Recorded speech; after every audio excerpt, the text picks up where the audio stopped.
Sawadee krap, I'm JP Mestanza, and today is Wednesday, July 16th. You're watching Phuket Extra, brought to you by pbcphuket.com. Phuket MP Chalermpong Sangdi has condemned Bangkok's new 157 billion baht national stimulus plan, calling the island province's share a betrayal given how much Phuket generates and contributes in taxes. The Phuket MP is accusing the central government of treating the island like an afterthought in its new 157 billion baht national stimulus plan. Phuket's share of the budget ranks 75th out of 77 provinces, receiving just 267 million baht, barely 0.17% of the total package approved by the cabinet this past June, according to independent think tank Rocket Media Lab. In contrast to Phuket, Nakhon Ratchasima is set to collect more than 3.5 billion baht, nearly 13 times more than Phuket. Speaking for Constituency 2 under the People's Party banner, MP Chalermpong noted that Phuket's tourism-driven economy sends some of the country's highest tax revenues to Bangkok, yet has been, quote, handed crumbs when it comes to funding. He labeled the budget a political war chest disguised as stimulus, in reference to other provinces, and warned that it undermines repeated government promises to treat the island as a pilot zone for visa reform, cannabis regulation, and high-value tourism. Phuket, which welcomed almost 5.9 million visitors and generated more than 200 billion baht in tourism revenue in the first 5 months of this year, is grappling with visa loopholes exploited by illegal tour operators, a backlog of unlicensed hotels, infrastructure woes, and reputational hits from unregulated cannabis sales. MP Chalermpong argued those challenges need immediate investment, not top-down slogans. He also questioned whether political payback is at play, given that Phuket's 3 House seats are held by opposition MPs from the People's Party. In his speech to Parliament, he stated, quote, "Is it because we don't have the right surname or party color?" The MP said the controversy highlights the need to decentralize fiscal power, letting provinces design and fund their own stimulus plans. Direct allocations, he argued, would let Phuket fast-track infrastructure such as the Patong Tunnel, support small hotel licensing drives, and boost sustainable tourism programs that benefit the wider Andaman region. Without a course correction, he warned the mismatch between Phuket's tax contribution and its meager stimulus share could stall recovery, erode investor confidence, and fuel voter backlash ahead of the next general election. For more, visit thephuketnews.com.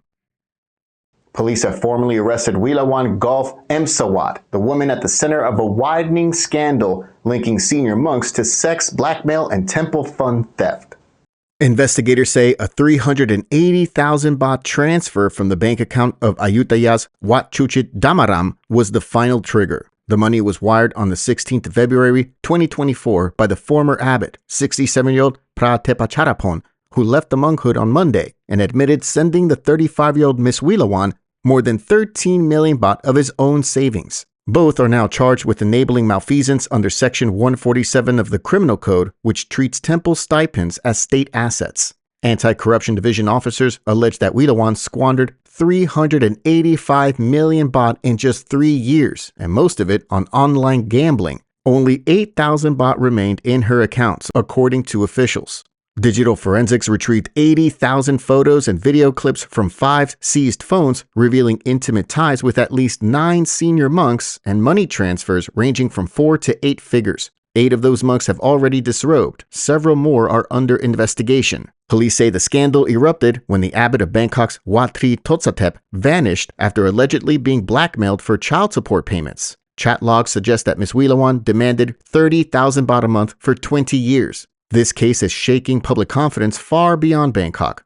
Phuket's Buddhist community, for example, relies heavily on donations from residents and tourists, and local temple committees are now reviewing their own financial controls. Officers stress the probe targets corruption, not faith, and urge any monks or lay people threatened with blackmail to come forward. Meanwhile, the National Office of Buddhism is moving to enforce a long-standing regulation limiting temples to 100,000 baht in cash holdings. A recent Sangha Supreme Council resolution now mandates full compliance with a 2021 ruling that all funds in cash limits must be deposited in bank accounts, with annual financial reports submitted to the NOB office. For more, check the link in the description.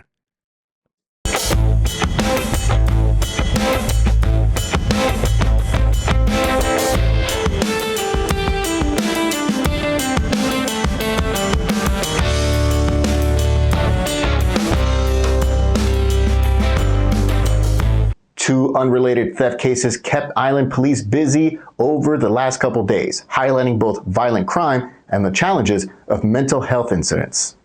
Widget officers detained a 41-year-old Uzbek national at a house off Soi Nasua after the Phuket Provincial Court issued a same-day warrant on charges of nighttime theft, property damage, and assault. Investigators say the suspect attacked his girlfriend in her condominium on Sunday, then fled with her cash, her mobile phone, and a white Yamaha Filano motorbike. Evidence gathered over the next day allowed police to trace the missing bike and make the arrest. The suspect is now in custody at Widget Police Station awaiting formal indictment.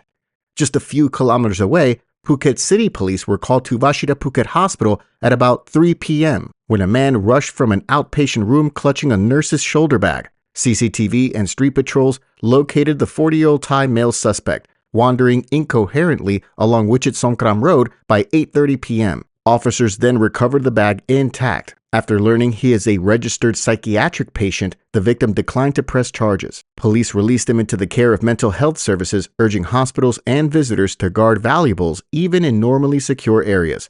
Phuket relies heavily on its image as a safe tourism hub. Tuesday's events underline both the effectiveness of rapid police response and the need for expanded mental health support. Authorities remind residents and visitors to report suspicious behavior immediately via the 191 hotline. For more, visit thephuket.com. Suspended Prime Minister Paetongtarn has asked Thailand's constitutional court for extra time to answer the ethics complaint that could cost her the premiership. The 38-year-old was required to submit a written defense by July 16, 15 days after the court ordered her suspension, but her office says that the dossier cannot be finished in time. The Secretary General of the Prime Minister's office confirmed on Tuesday that a formal extension request has been filed. The court has yet to say whether or by how long it will grant one. Paetongtarn was sidelined on July 1st when 36 senators alleged she breached ministerial ethics during a leaked June 15 phone call with former Cambodian strongman Hun Sen. In the recording, she appeared conciliatory toward the Cambodian leader while criticizing the leader of Thailand's Second Army region amid a simmering border dispute with Cambodia, prompting claims that she put personal ties above national interest. If the court upholds the complaint, Paetongtarn could be removed and barred from office, mirroring the fate of her predecessor, Srettatawisin, who was ousted last year in a separate ethics case. The National Anti-Corruption Commission is running its own probe. A guilty finding there would send the matter to the Supreme Court. The political turmoil has stirred nationwide debate and fresh street protests. In tourism-dependent provinces such as Phuket, business groups worry prolonged instability could dent traveler confidence just as the high season planning cycle begins. For more, visit thephuket.com. Thanks for joining us on this edition of Phuket Extra, brought to you by pbcphuket.com. Join us again tomorrow. Until then, stay classy, Phuket. Phuket's rapid modernization has made it one of the world's premier holiday destinations. Investors can still buy quality condominiums for as low as $75,000, and luxury properties can go all the way up to $20 million. Condominiums in Phuket are a safe, secure bricks-and-mortar investment, offering foreigners freehold ownership. Call or email Thai Residential, Phuket's #1 trusted real estate advisor, to find your perfect Phuket property.